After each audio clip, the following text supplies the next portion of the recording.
سارے دے سارے چاچے بھی، نانکے بھی تے مامکے بھی، مامے بھی ایکو پنڈ دے اندر.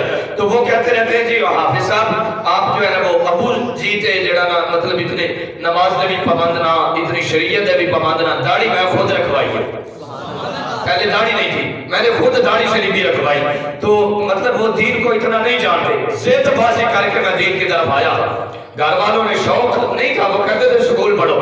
میں نے کہا جی ابا جی پامیں وڈ دو پامیں ٹک دو، میں پڑھنا اللہ دا دین ہے، میں حفظ کرنا ہے. 5ویں کلاس تو بعد 5 تو بعد میں کہا جی میں حفظ کرنا ہے. انہوں نے کہا جی نہیں ایسا نہیں حفظ کروانا، سکول پڑھ. الحمدللہ ثم الحمدللہ سکول دے اندر بھی کوئی ایڈے نلائق نہیں تھا، ہاں جی تے ایڈے لائق بھی نہیں تھا. انہوں نے کہا جی نہیں سکول پڑھنا، میں کہا جی نہیں دین پڑھنا، قرآن حفظ کرنا. آخرکار والدین سے ضد بازی کی. آج کے بچے ہاں جی ہم والدین کے ساتھ گناہوں کے معاملات کے اندر ضد بازی کرتے ہیں. ابا جی ٹی وی لے آ کے دو، ایتھے ڈش چلا کے دو، ایتھے کمپیوٹر لے آ کے دو، ایتھے مینوں نیٹ سسٹم لگا کے دو. ہاں جی انہاں چیزاں تے ضد بازی کیتی جاندی. بہرحال میں نے ضد کی.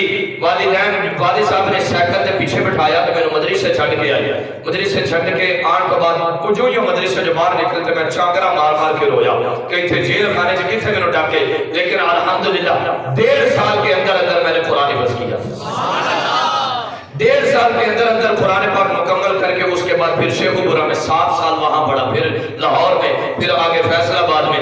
ہاں جی تو مطلب یہ کہ بندے کے دل میں بچپن سے دین سیکھنے کا جذبہ پیدا ہوتا ہے. خود بعض اوقات بعض لوگوں پر اللہ تعالیٰ خود کرم فرما دیتا ہے، ان کے دلوں کو برائی سے ہٹا کے نیکی کی طرف لگا دیتا ہے. اور کچھ بچوں کی تربیت اور اصلاح والدین کر دیتے ہیں.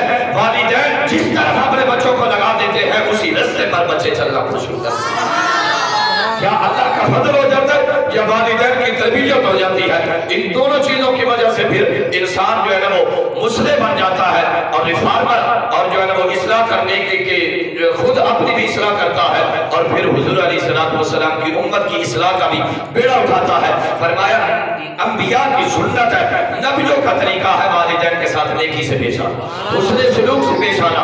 اور آگے فرمایا وَلَمْ يَكُنْ جَبَّارًا عَصِيًّا، اللہ نے مجھے متکبر بھی نہیں بنایا اور نافرمان بھی نہیں بنایا. حضرت یحییٰ علیہ السلام کہتے ہیں مجھے میں تکبر بھی نہیں، مجھے میں نافرمانی بھی نہیں. کیا مطلب؟ اس سے ثابت ہوتا ہے کہ جو متکبر ہوتا ہے وہ والدین کا فرما بردار نہیں ہو سکتا، اور جو والدین کا فرما بردار ہو اس کے پاس تکبر نہیں آ سکتا.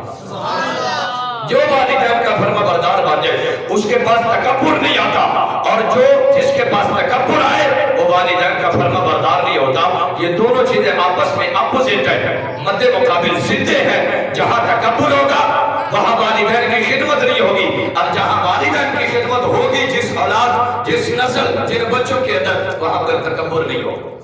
وہاں پر سے کہیے سبحان اللہ.